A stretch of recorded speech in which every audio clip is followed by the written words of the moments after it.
Bienvenue dans cette nouvelle vidéo où je vous montre comment faire mon pain de campagne maison. 500 g de farine pour pain de campagne, 5 g de sel, de la levure fraîche 10 g, 5 g de sucre mais ça c'est pas obligatoire, 300 ml d'eau tiédie et alors 22 g de beurre. Là en l'occurrence c'est de la graisse de coco parce que je préfère travailler avec de la graisse de coco, c'est beaucoup plus sain pour la santé. Et maintenant, passons à la recette. On va verser la farine dans le robot. Ça, on va le garder pour après. Ce qu'il faut savoir, je vais d'abord mettre le sel dans la farine. Et il faut surtout pas mélanger le sel à la levure parce que ça va empêcher la levure de faire son travail lors de la préparation. Ah oui, aussi, une petite chose, on compte en général 20 g de sel maximum par kilo de farine. C'est gratuit, c'est pour vous. On va mettre sur 1 pour déjà incorporer le sel à la farine. Pendant ce temps-là, on va prendre notre eau qui est tiédie, on va ajouter la farine, on va l'émétier grossièrement, qu'elle va quand même se dissoudre, donc ça c'est pas un problème. On va mélanger à l'aide d'un fouet, ça on va le garder sur le côté. On va ajouter le sucre, j'ai passé en vitesse 2, avec une petite cuillère on va incorporer la graisse de coco. Voilà, on y va avec le doigt à la bonne franquette. Passez toujours un petit coup sur le plan de travail, c'est important. On va venir incorporer l'eau avec la levure progressivement.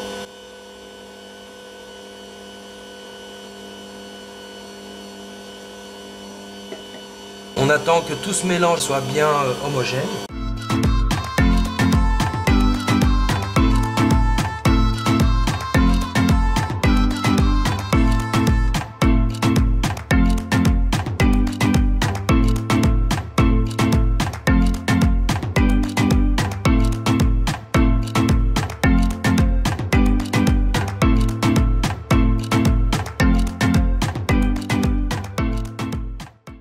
Et maintenant, on va laisser pétrir pendant 5 minutes.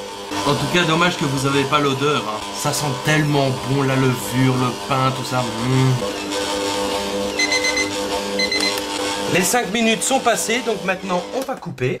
On n'en a plus besoin, ça dégage. Regardez cette belle pâte. Magnifique, n'est-ce pas? Ensuite, avec le bol. Alors, pour éviter que la pâte ne colle quand on va la transvaser dans le cul de poule, on va simplement la fariner, la mettre dans le cul de poule, bien la filmer et alors on va la placer 45 minutes dans l'endroit le plus chaud de la maison, tout simplement pour qu'elle pousse. Alors franchement, il ne faut pas hésiter avec la farine. Alors elle est dense, mais c'est normal, on va bien la décoller avec des mouvements de va-et-vient. Ensuite, on va former une belle petite boule. Alors moi, ce que je fais pour former la petite boule, c'est que je prends les rebords et je les replace en dessous de la pâte. On va bien la fermer hermétiquement. Alors, une fois qu'elle est bien filmée, moi je vais la placer au four à micro-ondes ici. Hop, là au moins tout l'air chaud va être emprisonné dans le micro-ondes du fait qu'il y a mon radiateur juste là. Là maintenant, on va la laisser pousser. C'est parti pour 45 minutes. A tout à l'heure. Les amis, la pâte a fini de reposer une première fois, donc 45 minutes.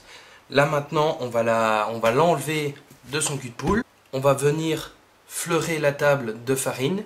Et on va tout simplement la dégazer. C'est pas une belle pâte ça? Magnifique. Hein. On va venir fleurer la table comme ceci. Et on va tout simplement la décoller comme ceci. Et on va venir tout simplement l'enrober de farine pour pas qu'elle colle. Et après on va venir la dégazer comme ça. Toujours de l'intérieur vers l'extérieur. Et ensuite on va venir rabattre les bords vers l'intérieur comme ceci. Comme ça, on la retourne, on la façonne. On aplatit légèrement, pas trop. On va reprendre notre cul de poule. On va remettre la pâte dedans. On va la refilmer de nouveau. Et c'est reparti pour une demi-heure. Les amis, me voilà de retour après la seconde phase de repos de la pâte. Maintenant, on va simplement la déballer, la façonner comme on veut. On va de nouveau la dégazer. Donc pour 500 g de farine, ça j'ai oublié de le dire, on va obtenir un pain de 750 g à peu près. Voilà, on lui donne la forme qu'on veut, moi en l'occurrence c'est celui-ci. Voilà, il a une belle forme, pas mal hein. On va faire juste des petites incisions dans ce sens-là. On va prendre une plaque qu'on aura beurrée et farinée. On va mettre le pain ici. Et on va simplement un petit peu humidifier la pâte. Donc vraiment quelques gouttes suffisent. Et alors pour lui donner un petit côté rustique, le fariner, juste comme ça. Et maintenant on va le mettre en cuisson. Ça demande du temps, de la patience. Et surtout ça doit rester une passion, faire un bon pain. On se retrouve dans une demi-heure pour le résultat final. Et voilà les amis, le pain est cuit. Il est très très chaud. Je vais prendre un essuie. Il est magnifique. Il y a un petit truc. Il est parfait. L'ami Regardez-moi ça. C'est pas magnifique? Waouh! Il est magnifique. Et voilà les amis. Les amis, merci d'avoir regardé la vidéo jusqu'au bout. Je vous dis à très bientôt. N'oubliez pas de vous abonner. Un petit pouce bleu si les vidéos vous plaisent. Et je vous dis à très bientôt. Abonnez-vous.